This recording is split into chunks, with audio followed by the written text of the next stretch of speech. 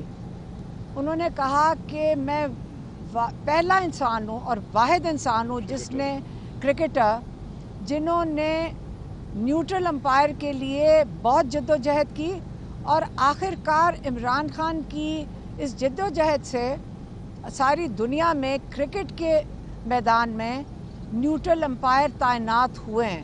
اور اب آپ کو پتہ ہے کہ آپ کو شاید ابھی پتہ نہ ہو لیکن عمران خان نے اس کے لیے بہت جد و جہد کی تھی. تو یہ عمران خان کی کرکٹ کی میدان میں بہت بڑی کامیابی تھی.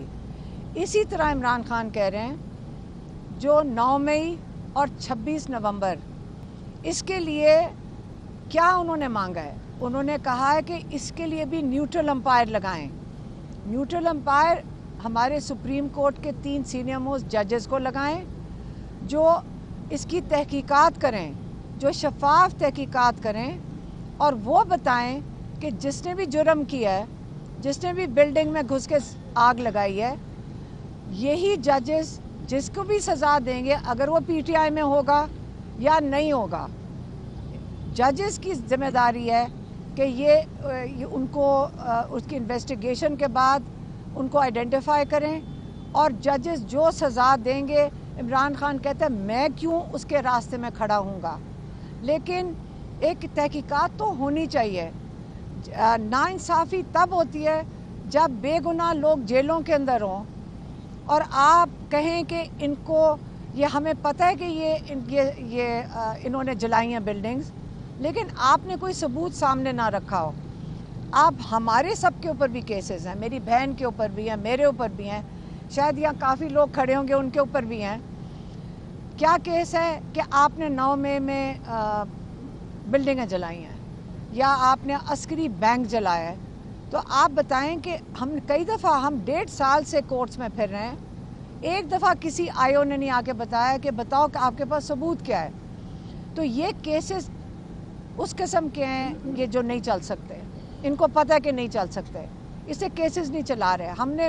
میں نے خود, میری بہن نے کھڑے ہو کے جج کے سامنے کئی دفعہ کہا ہے لاہور میں کہ جج صاحب آپ کیس چلائیں, وہ کیس نہیں چلاتے ہیں. لیکن لوگوں کو بہت زیادہ, کئی ہزار لوگوں کو آپ جیلوں میں نہیں ڈالنا چاہیے.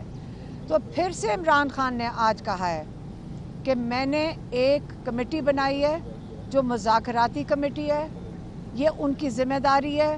ان کو 2 ان کے ڈیمانڈز ہیں, ایک نیوٹرل امپائر کے جو ججز, سپریم کورٹ کے ججز کی کمیشن بنے, اور دوسرا بے گناہ قیدیوں کو رہا کرنے کے لیے. یہی ان کے 2 مطالبات ہیں. مذاکراتی کمیٹی کو کہ انہوں نے کہا ہے کہ میں نے پوری اتھارٹی دے دی ہے, وہ یہ اس کے اوپر کریں گے کام.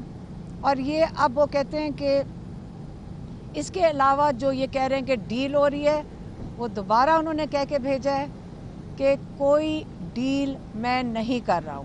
بس یہ ان کا آج پیغام تھا, وہ ہم نے آپ تک پہنچا دیا.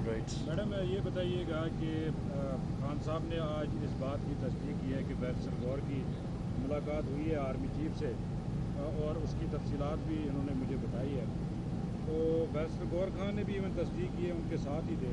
لیکن بیرسٹر غور اب کہہ رہے ہیں کہ عمران خان نے کہا ہے کہ میری ملاقات ہوئی ہے آرمی چیف سے, میری کوئی ملاقات نہیں. دیکھیں ہم وہاں کھڑے تھے جب عمران خان آپ سے بات کر رہے تھے. دیکھیں عمران خان نے یہ بھی کہا ہے کہ ہم نے کبھی دروازے بند نہیں کیے. جب آپ سے بات کی تھی, یہ ہمارے سے بات نہیں کی, یہ آپ سے بات کر رہے تھے. انہوں نے کہا کہ ہم نے کبھی دروازے بند نہیں کیے. دیکھیں عمران خان نے تو اپنے ابھی بھی 2 مطالبات رکھ دیے ہیں, لیکن جو دوسری طرف سے کوئی بھی مطالبہ ہو, آج تک میں نے آپ کو کئی دفعہ کہا ہے کہ ہم نے نہیں سنا ڈائریکٹلی. عمران خان دیکھیں مطالبہ وہ ہوتا ہے کہ آپ ٹیبل پہ بیٹھ کے بات کریں. ہم نے بھی سنی سنائی, ہمیشہ میں نے آپ کو آ کے بتایا ہے کہ ہم نے سنی سنائی باتیں کی ہیں. سیکنڈ ہینڈ انفارمیشن آتی ہے کہ جی 3 سال نہ بات کریں. یہ پہلی دفعہ براہ راست ہوا ہے اور انہوں نے اس کو خوشائن کہا. ہاں انہوں نے خوشائن کہا. دیکھیں ہمیں انڈائریکٹلی اس قسم کی باتیں سننے میں آتی تھی, لیکن جب ڈائریکٹ رابطہ نہ ہو تو بات کچھ بھی بن سکتی ہے, اس کے اندر وہ صداقت نہیں ہوگی.